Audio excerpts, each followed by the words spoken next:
Je m'appelle Ammar Agoun. En 1959, j'avais 15 ans.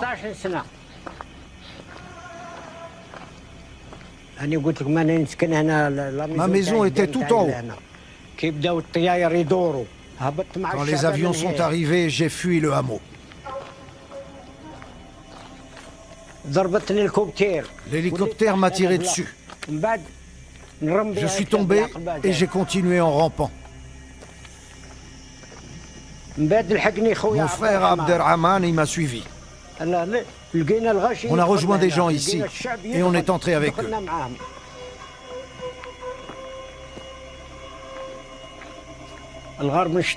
La grotte d'Ouchatou était un refuge pour l'armée de libération. Elle a été découverte et l'armée française a envoyé toutes ses forces. Ils ont ramené les gaz toxiques par hélicoptère. Une fumée bien noire est entrée. Très noire. On l'a respirée et on a commencé à tousser. On avait de la bave verte au coin des lèvres et on est tombés les uns après les autres.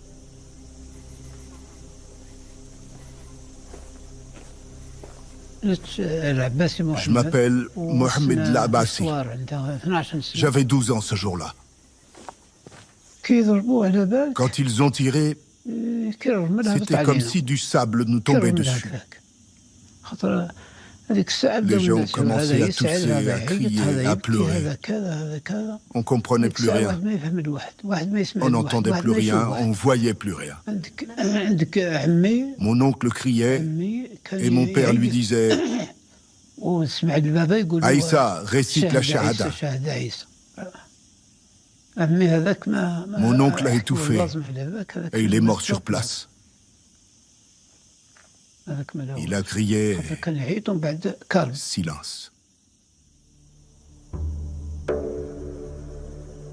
Les mots de Ammar Agoun et Mohamed Labassi résonnent jusqu'à nous pour briser un secret. Il était enfoui depuis plus de 60 ans. Durant la guerre d'Algérie, la France a utilisé des armes chimiques. Des armes interdites.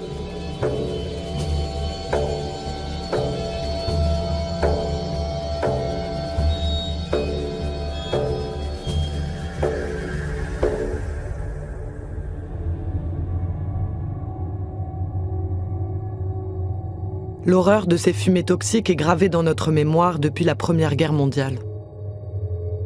À partir de 1915, l'Allemagne, la France et leurs alliés les utilisent massivement.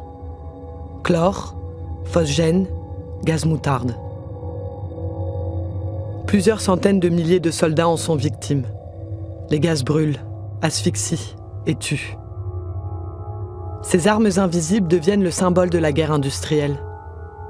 Le pire que l'homme puisse infliger à l'homme. L'arme chimique, elle est associée au poison. Elle est associée à une mort douloureuse, à une mort horrible. Et les Romains le disaient déjà d'ailleurs. Hein. Armis bella non venenis gueri, on ne fait pas la guerre avec des armes empoisonnées.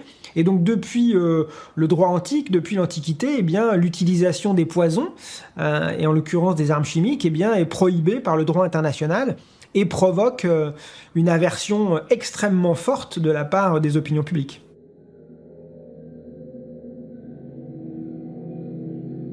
Avant la fin de la Grande Guerre, le Comité international de la Croix-Rouge s'en fait l'écho. Il exhorte les belligérants à cesser une innovation barbare. En 1925, les armes chimiques sont interdites. Elles sont condamnées, lit-on dans ce protocole de Genève, par l'opinion générale du monde civilisé.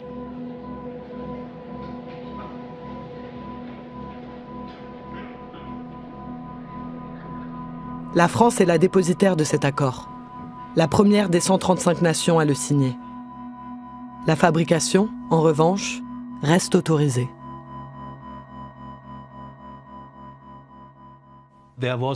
Comme il y avait un risque que d'autres pays acquièrent des armes chimiques, certains ont exigé le droit à la riposte. Donc en pratique, ils se sont tous préparés à la possibilité d'une guerre avec des armes chimiques. Les États-Unis, la Grande-Bretagne et l'Union soviétique, avec le soutien de l'Allemagne, avaient de vastes programmes. La France aussi avait un programme, comme la plupart des pays européens. Plus ils étaient grands, plus ils avaient de moyens. La France est restée très discrète sur ce qu'elle faisait dans ce domaine. Il y a moins d'informations publiques disponibles et c'est valable pour d'autres pays. Donc, officiellement, les armes chimiques sont interdites. Il n'existe aucune mention nulle part de leur usage par la France après les années 1920. Sur la guerre d'Algérie, c'est le silence. Aucun militaire ou homme politique n'a accepté de le commenter, sauf un, Alain Richard, ancien ministre de la Défense. Je ne vois pas, au cours du demi-siècle qui a précédé, les situations dans lesquelles la France aurait utilisé en conflit les armes chimiques. Et je pense que chaque pays a des difficultés à assumer des éléments choquants ou critiquables de son passé et que nous n'échappons pas à ça, oui. Face au malaise institutionnel, il reste les traces écrites. Ordre militaire, compte rendu opérationnel, journaux de marche. Ils sont là, conservés dans les archives publiques françaises.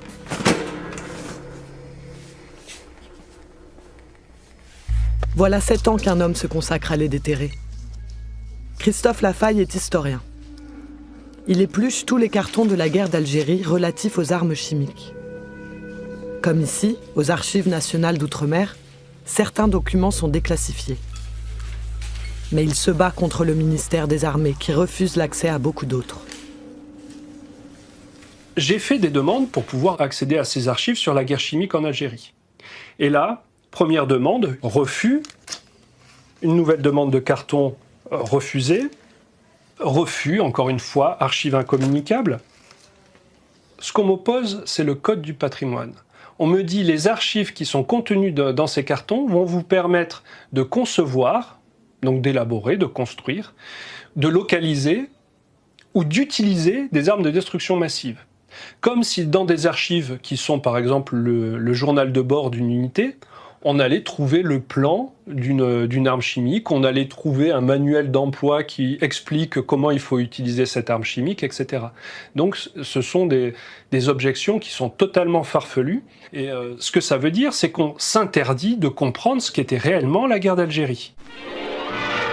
Heure troublée en Algérie, où en plusieurs endroits du territoire, une série d'attentats ont été commis dans la nuit qui précéda la Toussaint.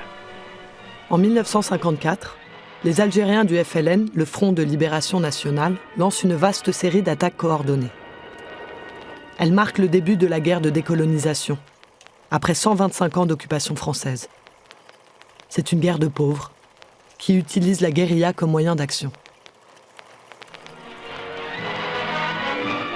À Batna se sont déroulées les obsèques des 3 soldats du camp militaire, assassinés alors qu'ils montaient la garde. La France de la 4e République veut maintenir l'ordre.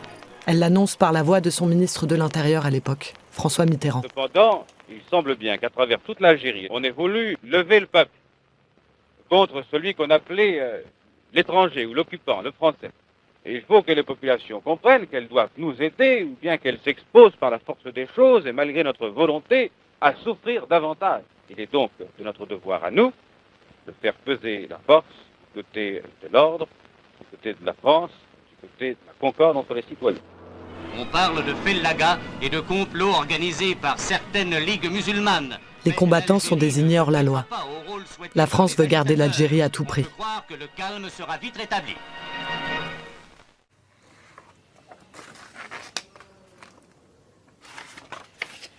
À force de demandes, Christophe Lafaille a obtenu l'ouverture d'un carton d'archives militaires, puis d'un autre, au compte-gouttes. Sans relâche, il a poursuivi sa quête dans les fonds privés, les sites de vente en ligne, les caves des anciens soldats, les greniers de leurs descendants. Ce sont des centaines de documents secrets déclassifiés, avec lesquels il recompose un puzzle édifiant. Il y a ce courrier le 21 mai 1956, 2 ans après le début de la guerre. Le commandant des forces armées en Algérie, nommé 10e région militaire, s'adresse au secrétaire d'État de l'armée de terre. Objet, utilisation des moyens chimiques. Le colonel des armes spéciales m'a rendu visite. Il m'a annoncé qu'il avait obtenu votre accord de principe relatif à l'utilisation des moyens chimiques en Algérie. Selon l'opinion du ministre résident, j'ai l'honneur de vous rendre compte de ce que cette haute autorité vient de me faire tenir son accord à ce sujet. Le gouvernement français vient d'autoriser l'usage des armes chimiques. L'armée s'inquiète de savoir comment combattre son ennemi dans les refuges montagneux, nombreux en Algérie. 3 mois plus tard, l'état-major fait un premier bilan. Étude de la politique générale d'emploi des armes chimiques en Algérie. Infection des grottes. L'infection par grenade est possible. Les résultats des essais en cours et bientôt terminés permettront de définir le produit à utiliser. Stock ancien de chloracétophénone, chandelles sternutatoires. Ce sont des stocks hérités de la Première Guerre mondiale. Plaquettes incendiaires. La production en grande quantité ne pose pas de problème particulier. Derrière ces documents, on trouve vraiment la réflexion scientifique à base d'expérimentation, de validation de l'expérience et de mise en œuvre sur le terrain. Donc là, vraiment, on est sur une politique qui est pensée, qui est réfléchie, qui est expérimentée et qui est ensuite généralisée. 6 mois plus tard, l'état-major passe à l'action. Un ordre est envoyé de Paris. Création d'une unité armes spéciales en 10e région militaire. Cette batterie sera entretenue en personnel appelé.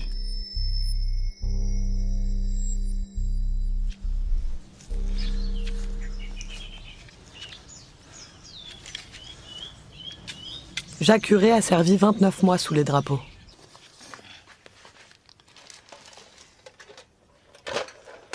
Pâtissier de son état, il espérait aller aux cuisines. Il est détaché à cette fameuse batterie armes spéciales.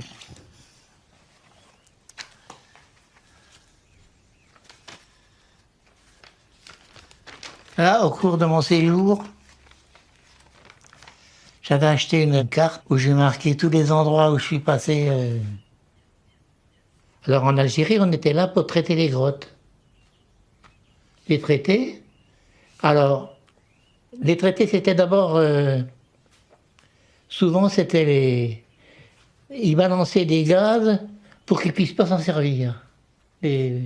Parce que dans les trous, le gaz stagnait. Alors là, ça empêchait les rebelles de s'y réfugier. Mais on savait qu'il y avait des trucs qui étaient interdits par la Convention de Genève, mais on ne savait pas quel gaz. On nous expliquait rien. Rien. Jamais on nous a expliqué ce qu'il y avait dans les grenades à gaz, des trucs comme ça.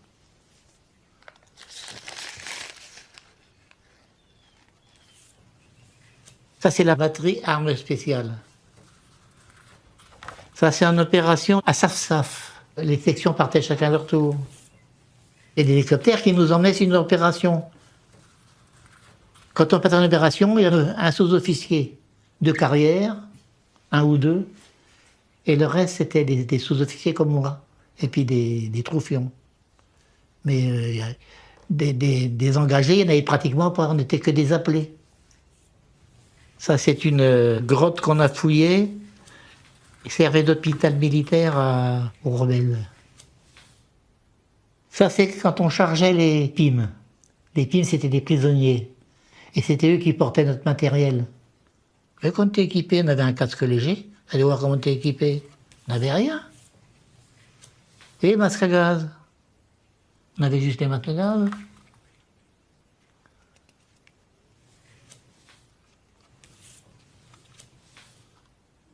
Oui, il y avait des choses que j'ai honte encore même. Il nous arrivait de faire des fouilles. On balançait tout. Jacques Huré garde certains souvenirs pour lui. Il en sort d'autres, comme ce journal de marche des opérations écrit par un soldat de la batterie armes spéciales. Alors, je ne sais pas si je dois vous montrer ça. Alors c'était un carnet de liaison qui a été fait Il y a marqué des opérations, vous voyez. Hein. Adieu, salle, boyau, galerie. La paroi verticale est là à 3 mètres de l'entrée. La paroi verticale est là, à 3 mètres de l'entrée. Le seul qui a pu rentrer se replie. 13 heures. La grotte est occupée par les hors-la-loi.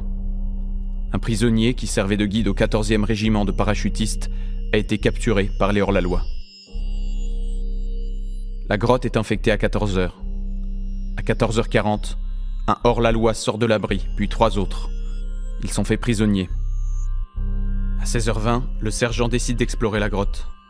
La densité des gaz ne permet pas la progression dans la grotte. Avant d'utiliser ces armes spéciales, les soldats y étaient formés. Christophe Lafaille a acheté ce manuel d'instruction à un fils de militaire. La loi y est rappelée sans ambiguïté. En vertu d'engagements internationaux, la France s'interdit l'emploi en cas de guerre de certaines armes spéciales. Les gaz de combat, les armes biologiques. Leur emploi ne pourrait donc être justifié qu'à titre de représailles dans le cas où elles auraient été employées sans équivoque par l'ennemi sur des troupes ou populations françaises ou alliées. Voilà. Donc c'est loin d'être le cas en Algérie. Les indépendantistes n'ont pas d'armes chimiques. Ils utilisent les territoires montagneux à leur avantage pour se déplacer, se cacher et attaquer. Les souterrains sont un atout tactique. En 1957, ils sont peut-être 90 000 Algériens à combattre. En face, le gouvernement donne carte blanche à l'armée. L'état-major crée des zones interdites, commence à déplacer de force la population. La torture est généralisée. Les armes chimiques sont déployées.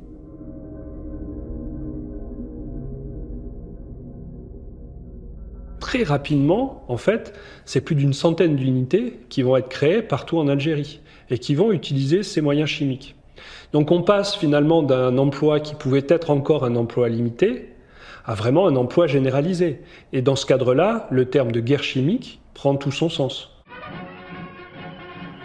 À l'été 1958, le général Salan cumule pouvoir militaire et politique en Algérie. Il lègue à son successeur une stratégie éprouvée.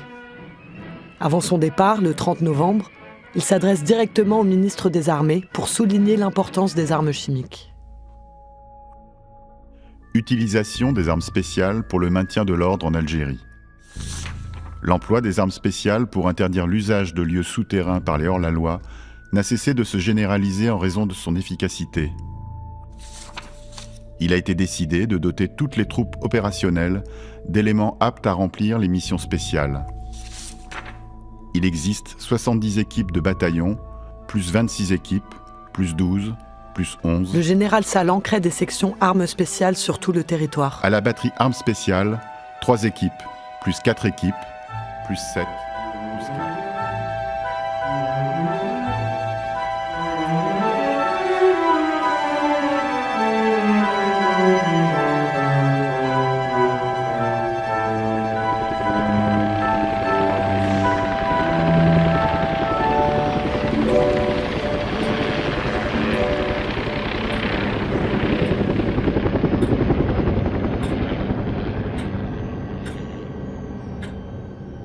La grotte, on savait qu'il fallait la fouiller. Plus vite elle serait fouillée, plus vite on en finirait. Elle ne parlait que d'inconscience. Si vous posez des questions, vous ne rentrez pas. Alors, notre tactique, c'était ça. La fouiller, la gazer, et si possible, faire sauter l'entrée.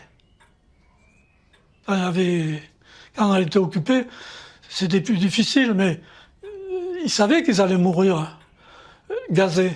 Ils se rendaient. Après, c'était plus notre ressort. Hein.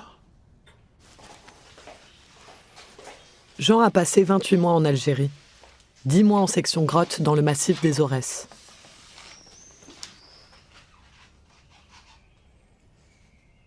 Vous voyez, c'est ma petite valise de souvenirs qui a fait la campagne d'Algérie comme moi. Alors, c'est le recueil des photos que j'ai pu récupérer.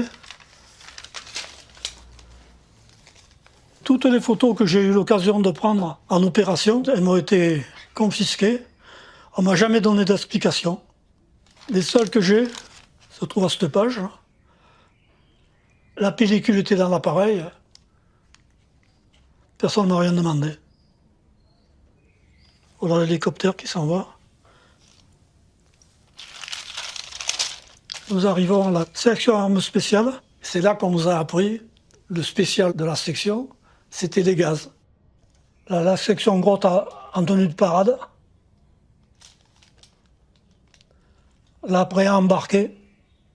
Seulement la première fois qu'on s'est servi de ces gaz, on s'est retrouvé avec des brûlures partout où on transpirait. Alors on a protesté, et c'est là qu'on nous a fourni des combinaisons étanches. J'ai jamais su la composition de ces gaz. Ça se présentait par des grenades ou des pots qui avaient la valeur de 50 grenades. Pour avoir jeté un de ces pots, Jean Vidalin a été décoré. Sapeur de section armes spéciales. Courageux et volontaire pour toutes les missions dangereuses. A secondé avec une rare efficacité son chef d'escouade, permettant ainsi la mise hors de combat de 10 adversaires. Cette citation comporte l'attribution de la valeur militaire avec la croix de bronze.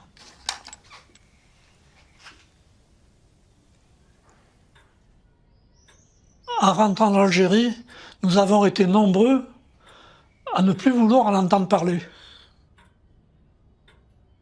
C'est fini. D'ailleurs, personne ne nous a rien demandé.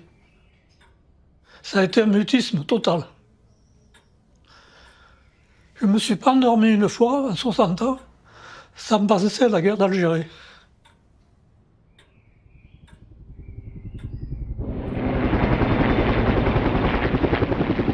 « 6 heures. Le sous-lieutenant sort avec une équipe de la section armes spéciales pour la réduction d'abris souterrains. Arrivé sur l'objectif le 4 mai à 14h45, la grotte est occupée par 11 hors-la-loi, dont plusieurs officiers. Ravitaillement important, une machine à écrire, un transistor. Introduction du tuyau de la soufflerie à 10 mètres de l'entrée. Gazage au moyen de 4 pots de CN2D. À 15h15, dégagement de l'entrée obstruée par la section grotte du génie et brassage de l'air gazé par la soufflerie. 15h30, pénétration dans la grotte par le boyau d'entrée, jusqu'à la fourche située à 8 mètres de l'entrée.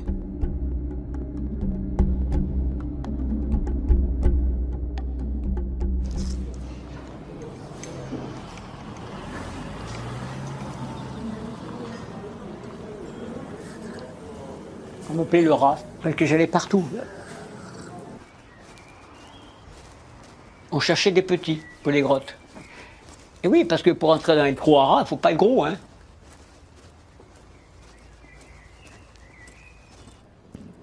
Mais j'étais volontaire après, hein. Est-ce que tu es au commando? Voilà, ben oui. Le commando, c'est pas facile, hein. De temps en temps, ici, ils font du nettoyage. Il y a certaines odeurs qui me rappellent ce gaz. Armand Casanova s'est engagé à 18 ans. Il y restait 2 ans et 3 mois en section armes spéciales, au rythme de 2 à 3 opérations de grotte par mois. L'odeur du gaz, je le sens encore, hein. Je le sens, il est mémorisé, hein. Je le sens, hein. Puis la mort aussi, il la sent, hein. Ouais, vous savez, quand on a fait 27 mois là-dedans,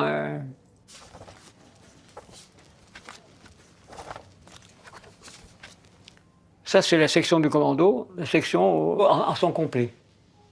Là, sergent Pachuki, Ghazani qui a été tué, Slonska aussi, Fischer est mort, je sais pas quoi. Voilà, il ne reste pas beaucoup. Hein. Alors, une fois, j'ai fait une grotte, c'était, je sais plus quel endroit, je suis rentré dans la grotte à 2h du matin, j'en suis sorti à 15h. 6 heures là-dedans, je ne me suis pas rendu compte. Hein. On fait celui qui n'a pas la trouille, mais on a la trouille. Je peux vous dire, excusez ma expression, on bande que d'une couille. On est vraiment le cœur qui bat à 100 à l'heure. 13h45, la reconnaissance continue. Extrême difficulté de la progression due, d'une part, à l'étroitesse du boyau, au port du masque à gaz d'autre part, qui passe avec difficulté dans les boyaux.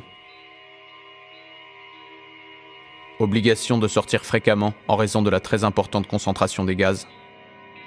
16h30. La progression est stoppée par de nombreuses murettes de pierre construites par les hors-la-loi. Début de la démolition. Nous gagnons 2 à 3 mètres dans le boyau de droite. Une fois que je suis rentré dedans, on m'a tiré dessus et en reculant, le masque s'est arraché et je suis resté peut-être une minute sans respirer, parce qu'après une minute c'est difficile. J'ai respiré un bon coup et puis après je sais pas. Après je me suis trouvé à Tizi-Ouzou, à l'hôpital de Tizi-Ouzou, voilà. J'ai fait un mois d'hôpital là-bas. C'est un gaz irritant. C'est mieux, c'est pas comme lacrymogène, c'est pas un vésicant, il brûle pas, c'est pas d'hypérite non plus, mais c'est un gaz lourd. Vous mourrez, la personne qui était gazée par ça, c'est resté un quart d'heure, il était mort. Il était asphyxié, quoi. À 18h, une deuxième tentative d'exploration permet de découvrir 5 cadavres, dont celui du prisonnier qui avait servi de guide. L'opération est arrêtée pour ce jour. 8h30, reprise de l'opération Grotte. 4 autres cadavres sont découverts. La fouille de la grotte est achevée. L'issue est murée par éboulement des parois à l'explosif.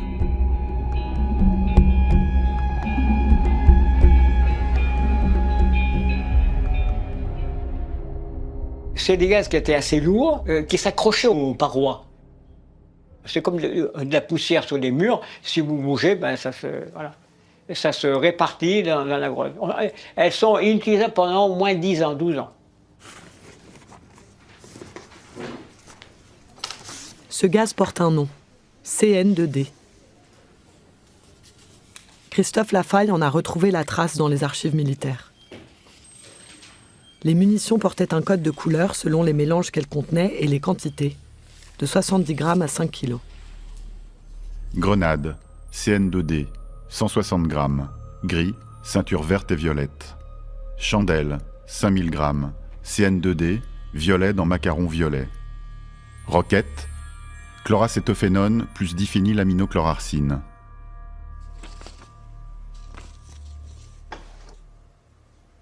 Chloracétophénone, 30 grammes de DM, 21 grammes de perchlorate d'ammonium. Les spécialistes capables de définir ces gaz sont rares.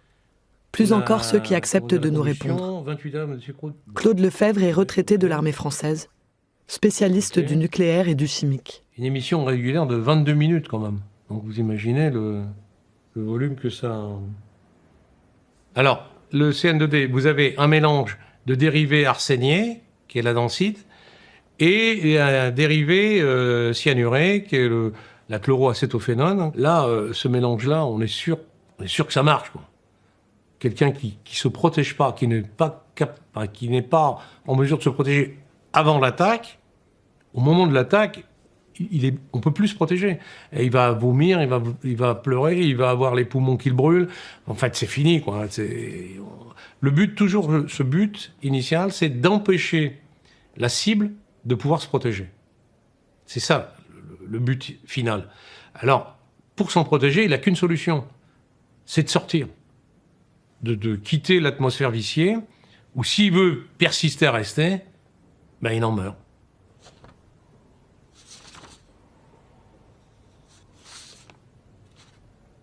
Le fait de contaminer les parois interdit le fait qu'on puisse y retourner, en fait. Voilà. Alors maintenant, le laps de temps, tout dépend de la densité initiale d'utilisation. C'est-à-dire en fait, je vais vous dire, c'était la mode empirique, artisanale, on en cramait un maximum pour être sûr de l'effet.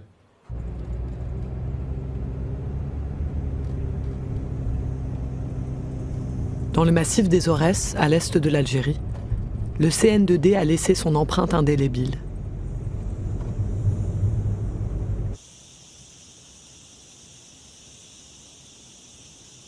Ici, les 22 et 23 mars 1959, l'armée française a gazé plus de 150 villageois réfugiés dans la grotte de Ouchatour.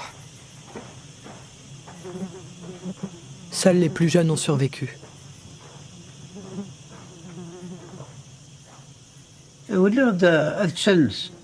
Je suis revenu le lendemain avec ma mère. On les a vus sortir les cadavres. Ils les ont mis dans les tranchées, par 6 ou 7. Là-bas. Tu ne pouvais pas les reconnaître. Ils étaient tout bleus. C'était pas possible de les identifier. Il fallait regarder leurs vêtements. Les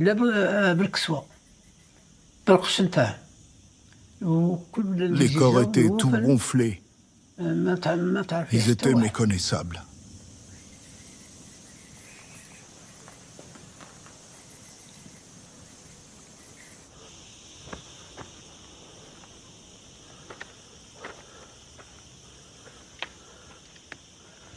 Le lendemain, je suis venu avec ma mère pour récupérer mon frère. Il était vivant.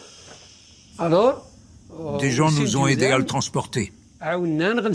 On l'a fait monter sur la mule. Ma mère la guidait. Et moi, j'étais derrière. Arrivé à la maison, on l'a lavé. L'eau sortait verte. Comme si il avait pris une douche verte. Je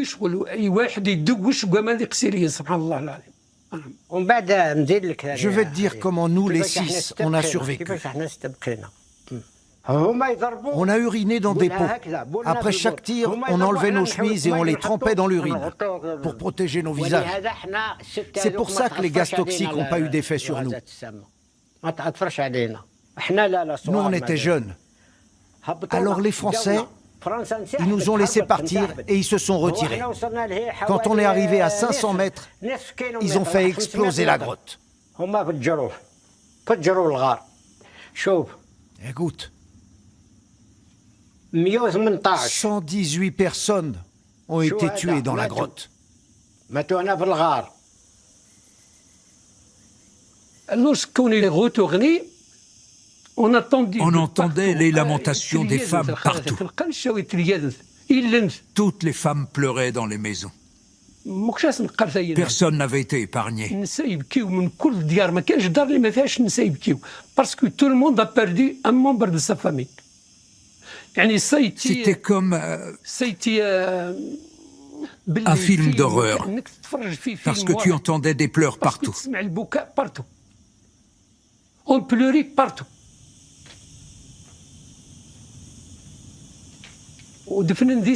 Les morts sont restés là jusqu'à l'indépendance. Les autorités sont venues. Avec les villageois, ils ont sorti les cadavres pour les enterrer dans un même cimetière.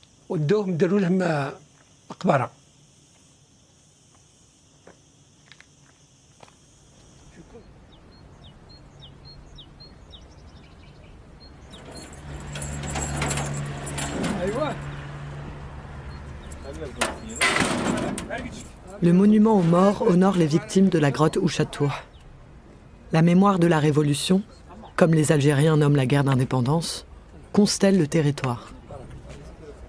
C'est une fierté nationale. Personne pour autant n'a su l'ampleur de cette guerre chimique.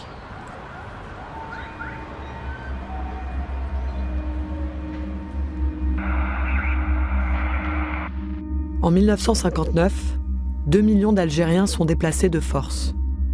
L'armée française lance de gigantesques opérations pour détruire les derniers sanctuaires de l'armée de libération nationale. C'est le plan Chal. Il rationalise 5 ans de tactique militaire, dont l'emploi des armes chimiques. Le général commandant en chef des forces en Algérie a prescrit une réorganisation des armes spéciales.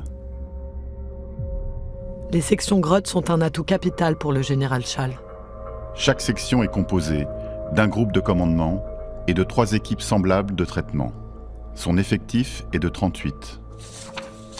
Le général commandant en chef, attachant personnellement une importance particulière à la formation des sections armes spéciales de zone, en appelle à l'attention des généraux. Général d'armée aérienne, Maurice Chal. Il systématise l'usage du chimique. Même les grottes inoccupées sont gazées pour empêcher toute utilisation. Chaque grotte traitée fera l'objet d'une fiche de renseignement détaillée établie par le secteur intéressé. Christophe Lafaille tente de recenser toutes ces opérations. Un travail dantesque. Peut-être 8 à 10 000 gazages dans les reliefs algériens. Il en a localisé 440. À peine 5%.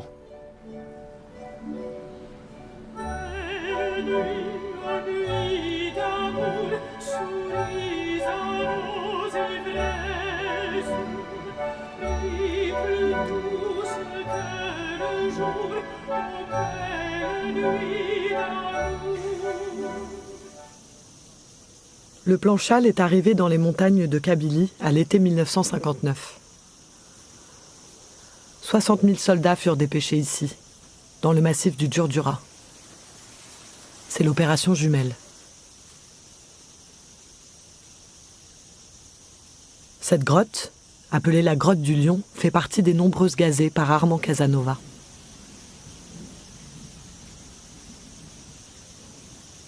Ould Zawache Latamen était en face. Il a combattu 4 ans avec l'armée de libération nationale.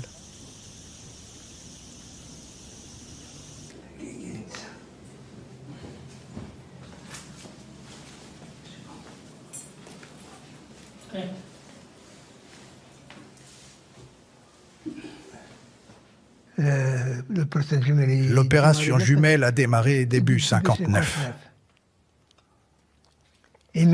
Cette période a été terrible quand ils ont déplacé la population. L'armée a installé l'artillerie sur les crêtes pour que personne ne s'enfuit. Et ils ont commencé à bombarder avec les mortiers et les canons.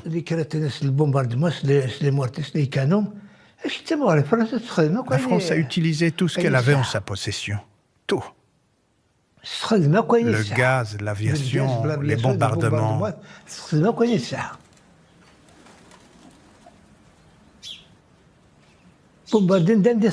on regardait depuis la montagne. On pensait que tout le monde avait été assassiné. Les villages étaient détruits. On voyait que de la fumée. Moi, j'allais au ravitaillement dans les villages.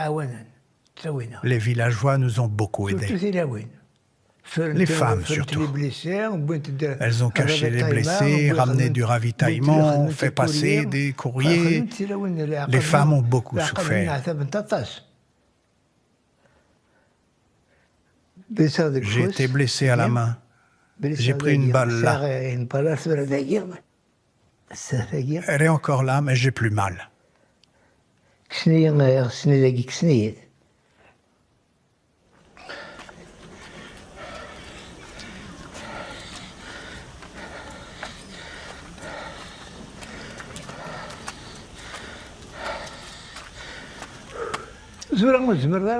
Encore aujourd'hui, on ne peut pas tout raconter.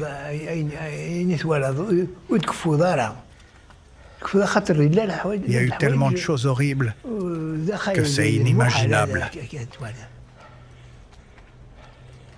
Le premier accrochage a eu lieu là-bas, à côté des maisons.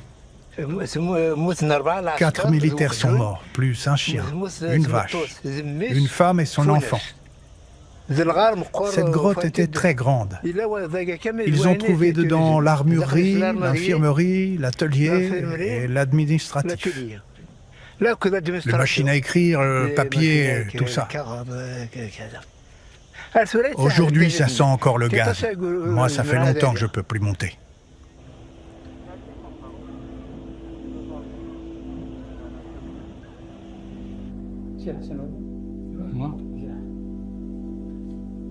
Cette mémoire de la guerre se perdrait sans les descendants qui la transmettent.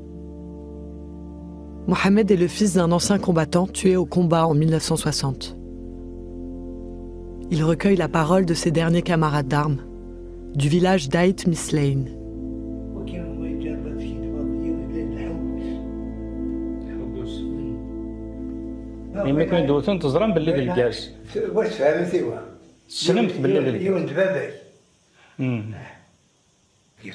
إمو كان المعركة لا ذكروا شغل كان الجاز فاكسيون شغل يبيزون لابانتور تذكرنا بيوزع لابان يتشعل تمس شان تمس لابان مو تشعل يلحق القطار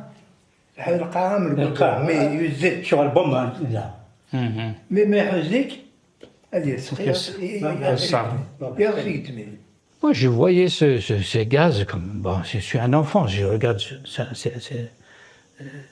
c'est de la rétrospective, c'est-à-dire on m'a raconté, on m'a parlé de ces gaz. Aujourd'hui même, il y a ceux qui nous disent que ça sent encore, tu peux larmoyer, tu peux éternuer, tu ne peux pas rentrer dans certaines grottes. Aujourd'hui même. Moi, je voyais comme une politique de terre brûlée.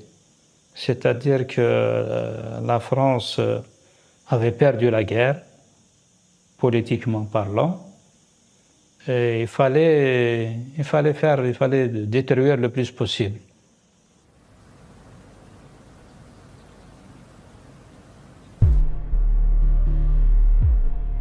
En mars 1962, les négociations aboutissent.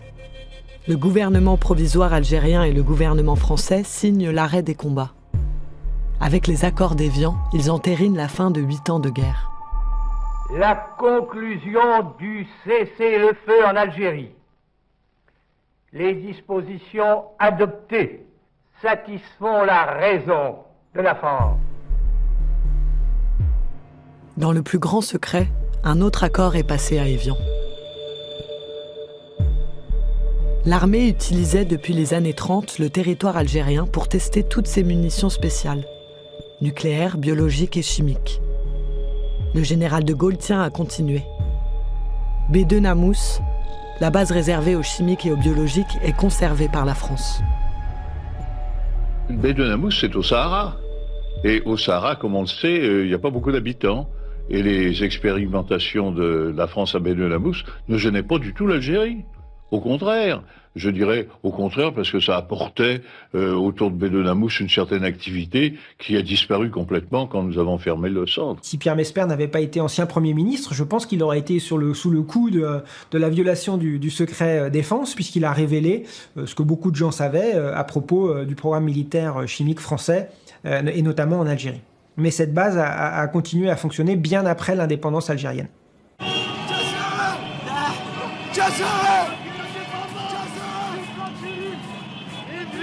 Été 1962 dans les rues d'Alger, c'est la liesse. Les Algériens ont gagné leur indépendance.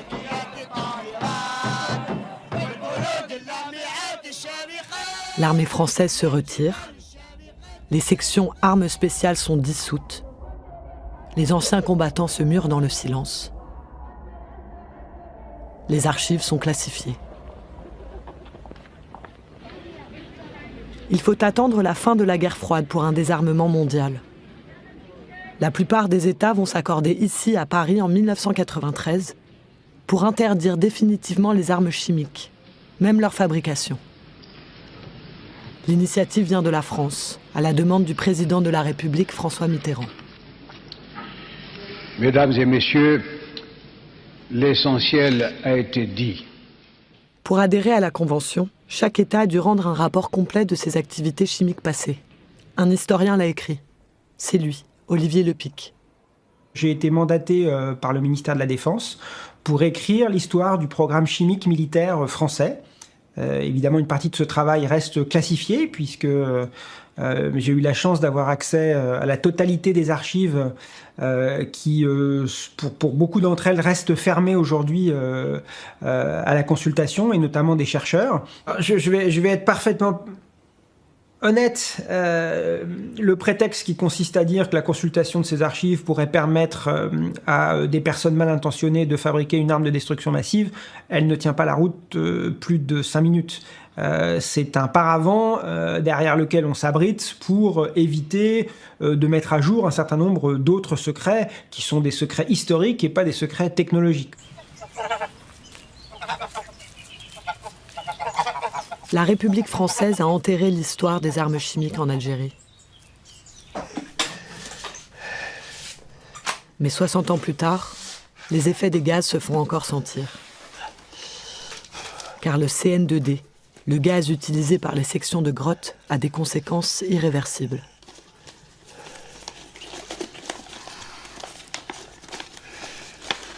Je m'appelle Carnino Yves, Je suis né à Belfort.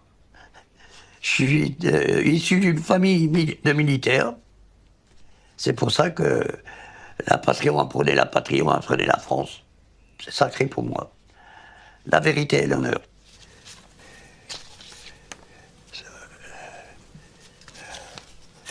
Indochine. Ah ben, en Algérie, j'ai servi pendant 4 ans. Ça c'est la section grotte, hein, ça. Les gars, j'avais. Et cette grotte, on est tombé, là, il y en a un qu'on a foutu en l'air, qui a pris une balle dans la tête, d'ailleurs. J'ai employé 3 pots de gaz, 15 000 mètres cubes. Ils ont brûlé les mecs qui étaient dedans, là. Il y a des choses dures, là, hein.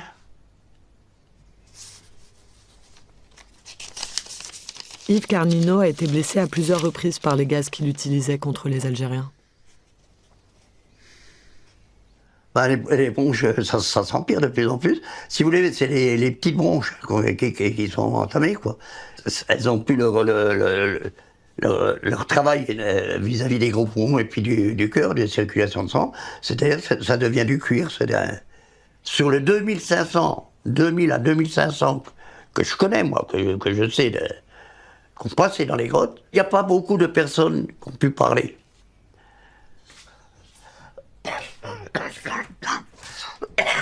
Lorsqu'il a demandé une pension d'invalidité, l'armée n'a pas cru à sa blessure par gaz. J'ai eu le dossier il n'y a pas longtemps dans les mains. C'est toute la procédure administrative juridique. J'ai fait 15 ans de procédure contre le ministère de la Défense pour faire reconnaître mes droits. Ça se baladait d'expertise en expertise. Je crois qu'il y a 3 ou 4 expertises. Le ministère de la Défense, pour eux, c'était pas reconnu. Bien sûr, ils ne connaissaient pas les gaz. J'étais un menteur, on n'employait pas les gaz. Les fonctionnaires, les responsables qui sont au ministère de la Défense ne peuvent pas le comprendre, puis c'est confidentiel défense. Les munitions que nous avions, les caisses de munitions, le travail qu'on faisait, c'était en confidentiel d'État. Yves Carnino a réuni des témoignages et des archives. Enfin, le ministère a reconnu qu'il avait été gazé au combat. Une brèche a été ouverte. Là-dedans, c'est tous des gens qui étaient comme moi. Hein? On l'a tué par des gaz. Et ça me suit encore maintenant, ça.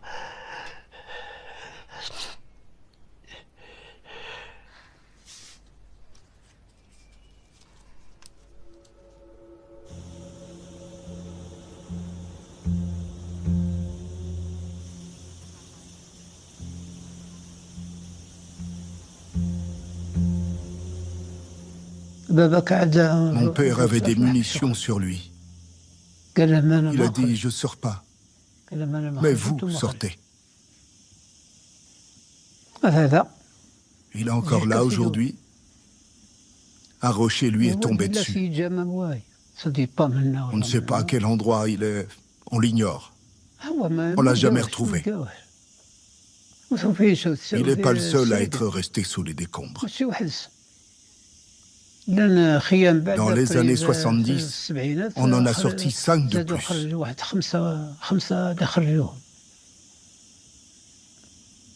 Lui, il est toujours là.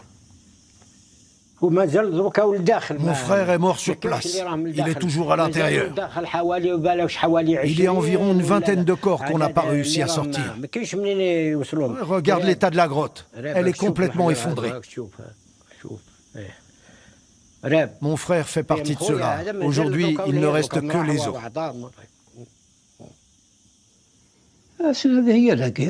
C'est ça la guerre. Tu comprends? C'est normal que j'ai mal au cœur. C'était mon père, je ne l'oublierai pas.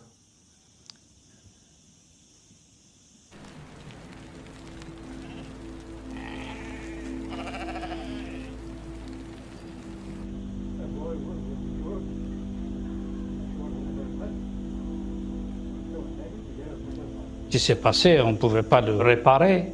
Seulement, ce qu'on souhaite aujourd'hui, c'est qu'il y ait un apaisement, qu'on regarde les choses d'une façon un peu plus sagement, reconnaître ces crimes. Il faut reconnaître ces crimes. Les reconnaître, c'est déjà un pas en avant.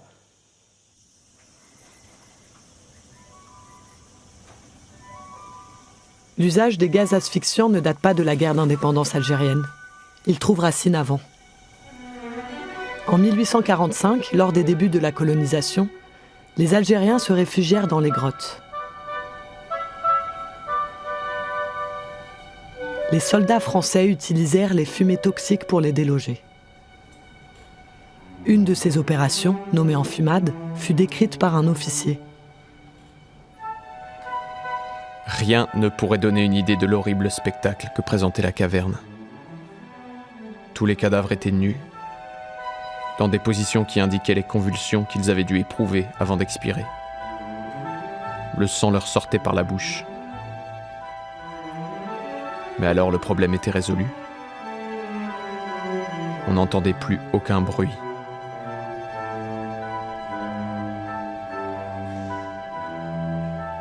Je pense que voilà, les travaux des historiens l'ont montré, la France n'a pas fait que des choses extraordinaires pendant la guerre d'Algérie. Il y a même eu, il faut le dire, des crimes de guerre, que ce soit la torture, que ce soit un certain nombre d'exécutions sommaires, que ce soit l'utilisation de substances chimiques, notamment dans la guerre des grottes, et probablement d'autres choses. Une grande nation est une nation qui assume son passé, y compris ses erreurs, et il faudra qu'un jour la France les assume.